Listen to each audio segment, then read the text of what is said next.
হতে পারে আমার সাথে চললে তোমার দিকপাল সিং রাওয়াতের সাথেও দেখা হয়ে যেতে পারে। দিকপাল সিং রাওয়াতের নাম শুনতেই অভিনবের চোখ বড় বড় হয়ে গেল। সে নিজের শত্রুর সাথে যত দ্রুত সম্ভব দেখা করতে চেয়েছিল।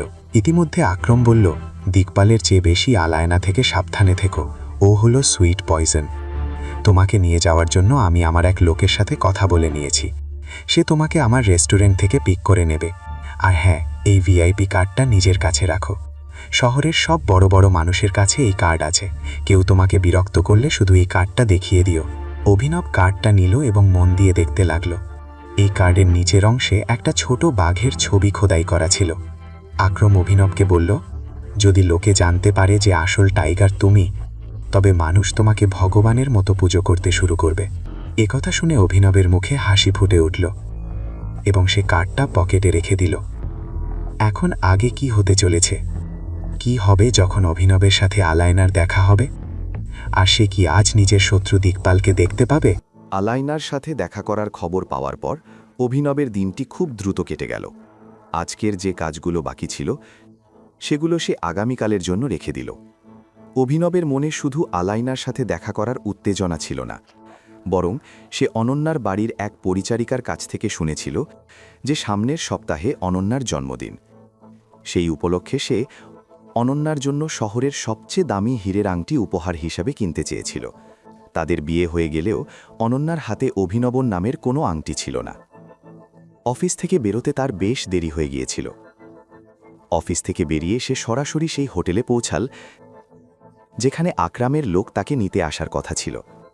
এর মধ্যে সে নিজের জন্য একটি দামি স্যুট কিনে নিয়েছিল এবং বেশ আয়েশ করে খাবার খাচ্ছিল।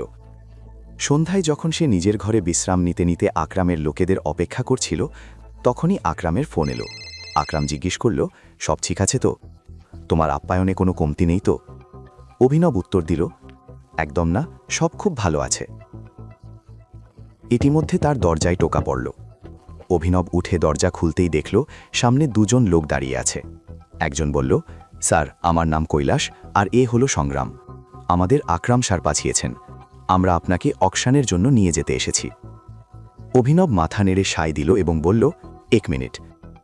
এই বলে সে আয়নার সামনে দাঁড়িয়ে নিজের চুল ঠিক করে নিল। সে চায়নি আলাইনার উপর তার ইমপ্রেশন খারাপ পড়ুক। সেখানে পৌঁছে দেখা গেল নিলাম আগেই শুরু হয়ে গেছে। নিলামকারী ব্যক্তি 5 কোটি টাকার ডাক দিচ্ছিলেন, কিন্তু অভিনবের মন সেদিকে ছিল না। সে এদিক ওদিক তাকিয়ে শুধু আলাইনাকে খুঁজছিল। তাকে কোথাও দেখতে না পেয়ে সে সংগ্রামকে জিজ্ঞেস করল, এলানা কোথায়? সংগ্রাম হলে চারিদিকে চোখ বুলিয়ে বলল, উনি 3য় সারিতে বসে আছেন, আমাদের পাশের কলামে ডান দিকে। অভিনব সেদিকে তাকাতেই একজন মহিলার পিঠ দেখতে পেল। এরপর নিলামকারী পরবর্তী আইটেমটি পেশ করে বললেন, আমাদের পরবর্তী আইটেম হলো এই অপূর্ব সুন্দর হীরের হার। এতে অমূল্য হীরে বসানো আছে।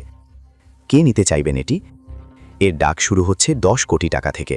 হঠাৎ আলাইনা হাত তুলে ডাক দিলেন। নিলামকারীর মুখে হাসি ফুটে উঠল। তিনি আলানার দিকে তাকিয়ে বললেন, এলানার পক্ষ থেকে 10 কোটি টাকা। আর কেউ? কেউ কিছু বলার আগেই পেছন থেকে অভিনব বলে উঠল, 11 কোটি। একথা শুনে এলানা ঘুরে অভিনবের দিকে তাকালো। নিলামকারী বললেন, মিস্টার অভিনবের পক্ষ থেকে 11 কোটি।